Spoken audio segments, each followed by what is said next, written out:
বিসমিল্লাহির রহমানির রহিম। টেস্ট অথবা বোর্ড পরীক্ষায় আসবে ত্রিকোণমিতি ৮.৩ অধ্যায়ের এমন ৩টি অঙ্ক তোমাকে সহজ কৌশলে উপস্থাপন করে দেখানো হলো। প্রথম অঙ্কটি আমরা যদি আসি, এটি হলো যে tan theta is equal two 5/12 এবং cos থিটা ঋণাত্মক হলে প্রমাণ করো যে এই রাশিটার মান 51/26। এখন দেখো, খুব সহজ পদ্ধতিতে আমি তোমাকে উপস্থাপন করে দেখাচ্ছি যে এখানে দেওয়া আছে, আমরা উল্লেখ করব tan theta is equal two 5/12 এবং cos থিটা ঋণাত্মক। আমরা জানি অল স্টুডেন্ট টেক কেমিস্ট্রি, এটা হলো অল এর ঘর, এটা সাইনের ঘর, এটা tan এর ঘর এবং এটা কি cos এর ঘর। তাহলে এই ঘরে cos ঋণাত্মক, tan ধনাত্মক। দেখো এখানে tan ধনাত্মক এবং cos ঋণাত্মক, তাই এই যে থিটাটা, সেই থিটাটা এই ঘরে থাকবে। তার মানে আমরা এই একটা ত্রিভুজ এঁকে নিলাম, এই যে থিটা, যেহেতু tan থিটা যেগুলো 5/12 বলা হলো, তাহলে লম্ব বাই ভূমি। তাহলে এখানে আমরা থিটা কোণ দিয়ে যে ত্রিভুজটা অঙ্কন করলাম, সমকোণী ত্রিভুজ, এটা সমকোণ। তাহলে এই সমকোণী ত্রিভুজের দেখো এই এই যে এটা ত্রিকোণমিতিক কোণ, এর অপোজিট বাহু লম্ব, তাহলে লম্ব 5, এই যে লম্ব 5, আর ভূমি হলো 12, তাহলে অবশ্যই ভূমি হলো 12। তাহলে আমাকে পিথাগোরাসের উপপাদ্য প্রয়োগ করে এখান থেকে ও বি এর মানটা বের করে নিতে হবে। তাহলে এই যে সমকোণী ত্রিভুজ ও এ বি হতে পিথাগোরাসের উপপাদ্য অনুসারে পাই যে O B square is equal to O square plus A B square, O square plus A B square. O এর মান হলো 12 square plus 5 square is equal to 169। সুতরাং ও বি সমান সমান 13। এখন দেখো এই ঘরে ট্যান ছাড়া এবং কট ছাড়া সাইন, কোসেক, কস, সেক সবই ঋণাত্মক। তাই আমরা যদি এখন, যেহেতু আমরা 3টা মান পেয়ে গেছি, তাহলে অবশ্যই এখন আমরা এখান থেকে সাইন থিটার মান বের করতে পারি এবং সাইন থিটার ঋণাত্মক হবে, যেহেতু এটা ট্যানের ঘর। তাহলে sine theta is equal two -5/13। এই যে -5/13 অর্থাৎ লম্ব বাই অতিভুজ, এই যে লম্ব বাই অতিভুজ সাইন 13। আর কস হলো ভূমি বাই অতিভুজ, তাহলে ভূমি বাই অতিভুজ হলো 12/13। এই যে দেখো 12/13 ভূমি বাই অতিভুজ, এবং এটা যেহেতু টেনের ঘরে আছে, যেহেতু কস, তাহলে এটা ঋণাত্মক। একইভাবে যদি আমি কস থিটার মান পেয়ে যাই, তাহলে সয়েক থিটাটা জাস্ট এটাকে উল্টে দিলে হয়ে যাবে, এই যে দেখো 13/12। এখন যে রাশিটার মান দেওয়া আছে, এই রাশিটা আমরা লিখলাম প্রদত্ত বাম বাম পক্ষ লিখলাম। তাহলে সাইন থিটা ঠিক আছে, plus cos minus theta divided by sec minus theta plus tan theta. তো আমরা জানি sec minus theta, cos minus theta মানে হলো কস থিটা, এই যে মাইনাস থিটা মানে কসের ঘরে পড়ে। তাহলে এই কস থিটা ঠিক আছে, কস থিটাকে আমরা, কস মাইনাস থিটাকে আমরা কস থিটা লিখতে পারি, আর সেক মাইনাস থিটাকেও আমরা সেক থিটা লিখতে পারি। এখন আমরা এই শুধুমাত্র এই মানগুলো বসাই দিলাম। যেমন সাইনের মান আছে কত, এই যে -5/13, -5/13, আর কস থিটার মান দেওয়া আছে -12/13, এই যে -12/13। সেক থিটার মান দেওয়া আছে -13/12, -13/12। আর ট্যান থিটার মান দেওয়া আছে 5/12, 5/12, 5/12। এখানে 13 যদি আমরা লসাগু লিখি, তাহলে -5 -12, আর এখানে লসাগু হলো 12, -13 + 5। তাহলে ফলাফল দ্বারায় এখানে আসে, আমরা যদি একটা লাইন লিখি, তাহলে এখানে আসে -17/13 ডিভাইডেড বাই, এখানে আছে -8/12। তো আমরা সাধারণ ভগ্নাংশকে যদি ভাঙ্গায় দিই, তাহলে আছে -17/13 ইন্টু, এখানে হর যাবে লবে, লব যাবে হরে, এই যে দেখো চেঞ্জ হয়ে গেল। তারপর আমরা যদি কাটাকাটি দিই, 4 দিয়ে কাটি, তাহলে 3 4 12, 4 2 8, আর এই মাইনাসে মাইনাসে প্লাস 51/26। এই যে দেখো, এই যেগুলো রাইট হ্যান্ড সাইড প্রমাণ হয়ে গেল। এই অঙ্কটা অনেক বেশি ইম্পর্টেন্ট পরীক্ষার জন্য।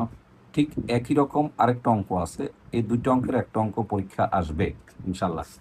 এখন দেখো পরবর্তী যে অঙ্কটা দেখাচ্ছে, সেটা হলো এই যে এটা tan theta is equal two 3/4 এবং সাইন, এখানে সাইন থিটা ঋণাত্মক বলছে।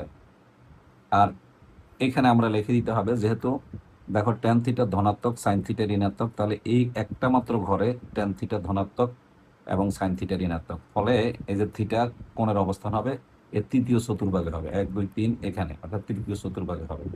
একইভাবে আগের মতোই আমরা অঙ্কটাকে করে ফেললাম। এখানে যে সমকোণী ত্রিভুজ আসলো, সেখান থেকে আমরা পিথাগোরাসের উপপাদ্য প্রয়োগ করে আমরা ওবি এর মান বের করলাম, ওবির মান বের করে সাইন থিটার মান বের করলাম এখান থেকে, কস থিটার মান বের করলাম এখান থেকে, এবং সেক থিটার মান বের করলাম এখান থেকে।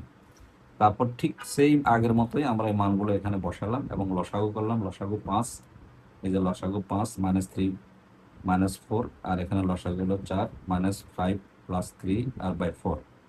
তাহলে এটা আসে কত? -7/5 আর আসে -2/4। তারপর নিচের ভগ্নাংশকে সাধারণভাবে যদি আমরা উল্টে দিই এবং কাটাকাটি দিই 4 2 8, তাহলে 14/15, 5 14/5। এবং এই অঙ্কটা অনেক বেশি ইম্পর্টেন্ট। আমরা দুইটা অঙ্ক তোমাকে দেখালাম, এবার আমরা আরেকটা অঙ্ক দেখাই। এই দুইটা অঙ্কের একটা অঙ্ক সৃজনশীলের খ অথবা গতে থাকবে। এবার যেটা দেখাই এটাও সৃজনশীলের খ অথবা গতে থাকবে। এটা হলো সমাধান পদ্ধতি। এটা অত্যন্ত সুন্দর পদ্ধতি, আমি দেখিয়ে দিচ্ছি, একেবারে নির্ভেজালভাবে তোমাকে বুঝাই দিচ্ছি। এটা আমরা জানি অল স্টুডেন্ট টেক কেমিস্ট্রি। এটা হলো অলের ঘর, এটা হলো সাইনের ঘর, এবং এটা হলো টেনের ঘর, এবং এটা হলো কসের ঘর। এটা তোমরা সবাই ভালো করেই জানো। এখন দেখো আমি তোমার বলি, যদি সাইন থিটার মান বের করতে বলে সমাধানের ক্ষেত্রে, তাহলে শুধু একটা কথা মনে রাখলে হবে, এগর প্লাস এগর প্লাস এগর মাইনাস এগর মাইনাস। এই ঘরে আলফা হয়, এই ঘরে পাই মাইনাস আলফা হয়, আর এই ঘরে পাই প্লাস আলফা হয়, এই ঘরে টোয়াইস পাই মাইনাস আলফা হয়। এটা কার ক্ষেত্রে? সাইনের ক্ষেত্রে। কসের ক্ষেত্রে এই ঘর এগর প্লাস হবে আর এই ঘর এগর মাইনাস হবে। তাহলে আলফা হবে, এগর হবে এই যে পাই মাইনাস আলফা, একই ভ্যালু, পাই মাইনাস আলফা, এই যে পাই প্লাস আলফা, আর এগর হলো টোয়াইস পাই মাইনাস আলফা। আর ট্যানের ক্ষেত্রে দেখো একই জিনিস, এই ঘর প্লাস এই ঘর মাইনাস, আর মান আগের গুলোই আছে। সব চারটা ঘরে একই ভ্যালু আছে, মানে অর্থাৎ 1 2 3, এই তিনটা চিত্রের মধ্যে দ্বিতীয় চতুর্ভাগে যে ভ্যালু থাকবে একই ভ্যালু আছে, তৃতীয় চতুর্ভাগে একই ভ্যালু আছে, চতুর্থ চতুর্ভাগে একই ভ্যালু আছে।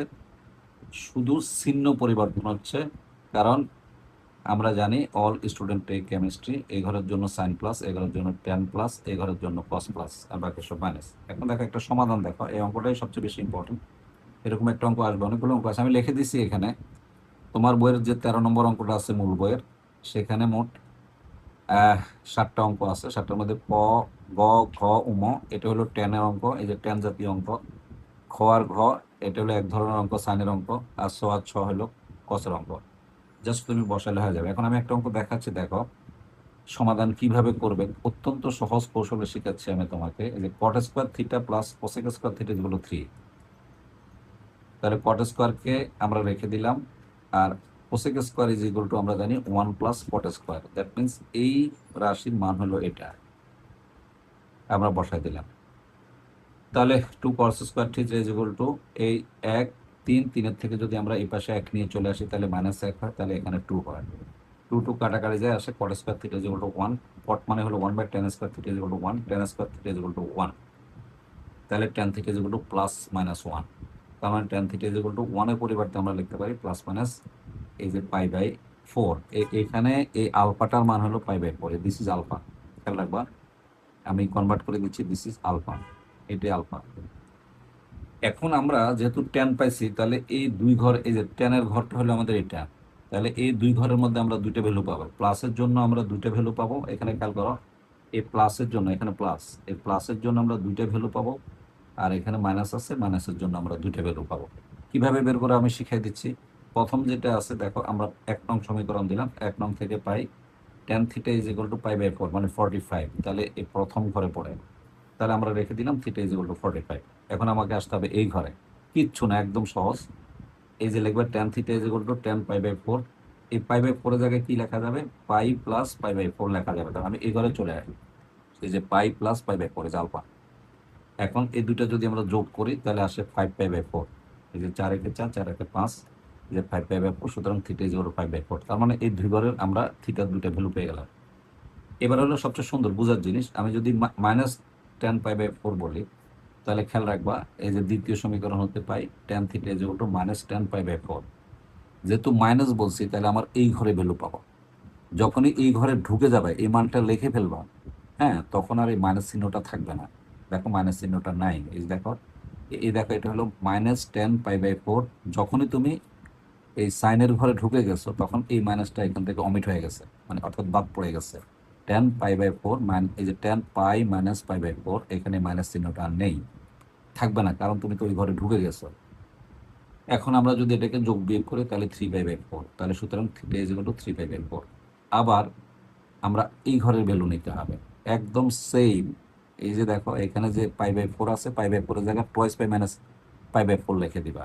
এই যে দেখো, এই যে -10 পাই বাই 4, এই যে এইখানে যখনই তুমি এই ঘরে ঢুকবা তখন এই মাইনাসটা বাদ পড়ে যাবে, উঠে যাবে, দেওয়া লাগবে না। তার মানে টেন, এই যে পাইয়ের পরিবর্তে কি লিখছো, twice pi minus pi by 4। সুতরাং এটা যদি যোগ বিয়োগ করে 4 × 2 = 8, 8-এর থেকে যদি 1 চলে যায় তাহলে 7। তাহলে টেন থিটা, এই যে tan theta is equal two 10, এই যে 7 পাই বাই 4। সুতরাং এই যে theta, theta is equal to 7 pi by 4, 7 pi by 4। এখন আমরা এটাকে সাজিয়ে লিখতে পারি। এই নির্ণয় সমাধান হয়ে গেল, 4টা ভ্যালু পাওয়া যাবে। এখানে একটা হলো pi by 4, 3 pi by 4, 5 pi by 4 এবং 7 পাই বাই 4। এই যে দেখো এটা হলো পাই বাই 4 এই একটা ভ্যালু, এই একটা ভ্যালু। এরপরে হলো 3 পাই বাই 4, এই যে দেখো 3 পাই বাই 4, এই যে দ্বিতীয় ভ্যালু। আর তৃতীয় ভ্যালু বলা হয়েছে 5 পাই বাই 4। ডেফিনেটলি এখানে দেখো 5 পাই বাই 4 আছে, যে 5 পাই বাই 4, 5 পাই বাই 4। আর হলো 7 পাই বাই 4, 7 পাই বাই 4। প্রশ্ন হলো এই অঙ্কগুলো কেন এভাবে করা হয়। এই অঙ্কগুলোর প্রত্যেকটার পাশে একটা কন্ডিশন থাকে। সেটা হলো এই যে থিটার মানটা 0 থেকে বড় এবং এই যে টোয়াইস পাই থেকে ছোট। দেখো 0 থেকে বড়, টোয়াইস পাই থেকে ছোট, তার একেবারে 4টা ঘরই টাচ করছে। যখনই এই কন্ডিশনটা থাকবে তখনই তোমাকে এইভাবে সমাধানগুলি 4টা মান বের করতে হবে। এখন আমি এখানে, তুমি মূল বইটা নিবে, নিয়ে আমি এখানে এই যে গ, ঘ এবং ঘ আমি একটু দেখাচ্ছি, আমি করে দিচ্ছি। দেখো এই যে গ, ঘ করে দেওয়া আছে, জাস্ট তুমি একটু উঠায় নেবে। আমি তোমাকে একটা শর্ট দেখাচ্ছি। এই যে দেখো, এই যে ঘ দেওয়া আছে, সেম ভাবে ঘ করে দেওয়া আছে, একেবারে একদম প্যাটার্নলি ঘটা করে দেওয়া আছে একইভাবে।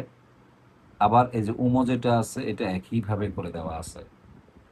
এখন তোমার কাজ হলো, এই যে আমি নিয়ে নিছি, তুমি একটু ভালো করে দেখে রাখো এবং স্ক্রিনশট নিয়ে নিতে পারো, অথবা তুমি সেভ করে রাখতে পারো, অথবা যদি কোনো প্রবলেম ফিল হয় কমেন্টস করে আমাকে যদি কোনো প্রশ্ন করো, আমি প্রশ্নের জবাব দিয়ে দিব তোমাকে। এখন দেখো এখানে এই যে আমরা বললাম এই স্টেপটা আমি তোমাকে কমপ্লিট করে দিলাম। এখন বাকি আছে এই যে ক, খ, গ, ক, খ, চ আর ছ। এই 4টা অঙ্ক তুমি নিজে প্র্যাকটিস করে যদি না পারো কমেন্টস করবে, তাহলে আমি আবার এইভাবে তোমাকে স্ক্রিনশট দিয়ে অথবা তোমাকে পোস্ট করে তোমার হোয়াটসঅ্যাপে আমি পাঠিয়ে দেবো। তুমি নক করলে আমি উত্তরগুলো তোমাকে, অর্থাৎ আমার কাছে যে নোটটা আছে হাতে লেখা নোট, অথেন্টিক নোট, এই নোটটা আমি তোমাকে পৌঁছে দেবো। ভালো থাকবে, ভালো লাগলে কমেন্টস করবে, এবং যদি কোনো প্রশ্ন থাকে অবশ্যই কমেন্টসে করবে। অনেক ধন্যবাদ।